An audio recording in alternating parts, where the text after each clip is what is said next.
Bus conductor ആയിരുന്ന Rajinikanth super സ്റ്റാറായി വളർന്ന കഥ ആരാധകർക്കറിയാം.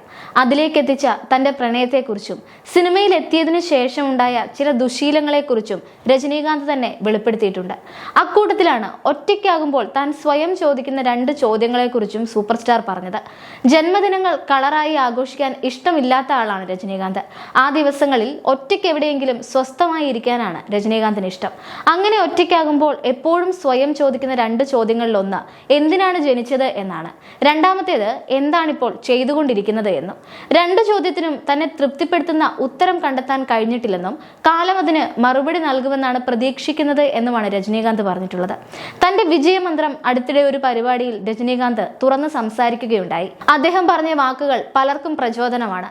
സിനിമാ നടനാകണം എന്ന ആഗ്രഹത്തിൽ കർണാടകത്തിൽ നിന്ന് ചെന്നൈയിലേക്ക് എത്തിയ രജനീകാന്തിന്റെ തുടക്കം അത്ര നല്ലതായിരുന്നില്ല. നിറത്തിന്റെയും രൂപത്തിന്റെയും കഷണ്ടിത്തലയുടെയും പേരിൽ പല തരത്തിലുള്ള അപമാനങ്ങളും രജനീകാന്തിന് കേൾക്കേണ്ടി വന്നു.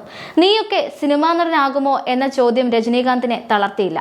അദ്ദേഹം ശ്രമിച്ചുകൊണ്ടേയിരുന്നു. അവസാനം നടനായതിനു ശേഷവും അപമാന പ്രചരണങ്ങൾ കുറഞ്ഞില്ല. അപ്പോഴും അതേ കളിയാക്കലുകൾ തുടർന്നു. പക്ഷെ ഒന്നിനെയും വകവെക്കാതെ തന്റെ കഴിവിൽ വിശ്വസിച്ച രജനീകാന്ത് മുന്നോട്ട് തന്നെ പോയി. അത് തന്നെയാണ് രജനിയുടെ വിജയമന്ത്രവും. അത് സ്പഷ്ടമാക്കുന്ന ഒരു കഥയും സൂപ്പർ സ്റ്റാർ പറയുന്നുണ്ട്. ആ കഥ ഇങ്ങനെയാണ്. പണ്ട് 3 തവളകൾ വലിയൊരു മല കയറാൻ തീരുമാനിച്ചു. ചുറ്റും കൂടിയിരുന്ന മറ്റ് തവളകളെല്ലാം അവരെ നിരുത്സാഹപ്പെടുത്തി. ചെയ്യരുത്, ഇത് ആപത്താണ്, നിനക്ക് വേറെ പണിയില്ലേ എന്നൊക്കെ ചോദിച്ചു തുടങ്ങിയവർ പതിയെ അതിന്റെ ശബ്ദം ഉയർത്താൻ തുടങ്ങി. ഒരു 100 അടി കഴിഞ്ഞപ്പോൾ കൂട്ടത്തിൽ ഒരു തവള താഴെ വീണു. വീണ്ടും മറ്റ് 2 തവളകളും കയറി. 200 അടി എത്തിയപ്പോൾ 2ാമത്തെ തവളയും താഴെ വീണു. 3ാമത്തെ തവള ഇതൊന്നും ശ്രദ്ധിക്കാതെ മുന്നോട്ട് പോയി മലയുടെ ഏറ്റവും മുകളിലെത്തി. അതെങ്ങനെ മറ്റ് 2 തവളകളും പകുതിയിൽ വെച്ച് വീണിട്ടും 3ാമൻ ഉയരത്തിലെത്തി എന്നത് എല്ലാവർക്കും അത്ഭുതമായി. പിന്നീടാണ് അറിയുന്നത് ആ തവളയ്ക്ക് ചെവി കേൾക്കില്ലായിരുന്നു എന്ന്. അത്രയേ ഉള്ളൂ. നമ്മൾക്ക് എത്തേണ്ട ലക്ഷ്യസ്ഥാനത്ത് എത്തുന്നത് വരെ മറ്റുള്ളവരുടെ അനാവശ്യ വർത്തമാനങ്ങൾക്ക് കാതു കൊടുക്കേണ്ടതില്ല എന്നും നിരുത്സാഹപ്പെടുത്താനും കളിയാക്കാനും ചുറ്റിലും ഒരുപാട് പേരുണ്ടാകും. പക്ഷേ ചിലപ്പോഴൊക്കെ ബദിരനാകുന്നത് തന്നെയാണ് നല്ലതെന്നും രജനീകാന്ത് പറയുന്നുണ്ട്. ബസ് കണ്ടക്ടർ ആയിരുന്ന രജനീകാന്തിന്റെ ബസ്സിൽ സ്ഥിരം കയറുന്ന ഒരു പെൺകുട്ടി ഉണ്ടായിരുന്നു. കോളനിയിലെ ഒരു പരിപാടിയിൽ നാടകത്തിൽ ചെയ്ത പെർഫോമൻസ് കണ്ട് രജനിയെ പ്രോത്സാഹിപ്പിച്ച് അഭിനയം പഠിക്കാൻ വിട്ടത് ആ പെൺകുട്ടിയാണ്.